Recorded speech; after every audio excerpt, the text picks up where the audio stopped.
ਦੂਜੀਆਂ ਜਮਾਤਾਂ ਫੇਰ ਬੜਾ ਪਿੱਟਣਾ ਹੈ ਵੀ ਖਾਤਾ ਹੋਇਆ ਮਾਲ ਉਹਨਾਂ ਲਿਆ ਕੇ ਸੁੱਟਣਾ ਦੂਜੀਆਂ ਜਮਾਤਾਂ ਫੇਰ ਬੜਾ ਪਿੱਟਣਾ ਇੱਕ ਜਾਣ ਸਾਡੀ ਤਹਿਰੀਕ ਅੱਜ ਮੇਰਾ ਕੀ ਕਰਦਾ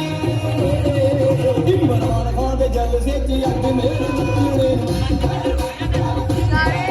ਇਮਰਾਨ ਖਾਨ ਦੇ ਜਲਸੇ 'ਚ ਅੱਜ ਮੇਰਾ ਨੱਚਣੇ ਕੀ ਕਰਦਾ ਇਮਰਾਨ ਖਾਨ ਦੇ ਜਲਸੇ 'ਚ ਅੱਜ ਮੇਰਾ ਨੱਚਣੇ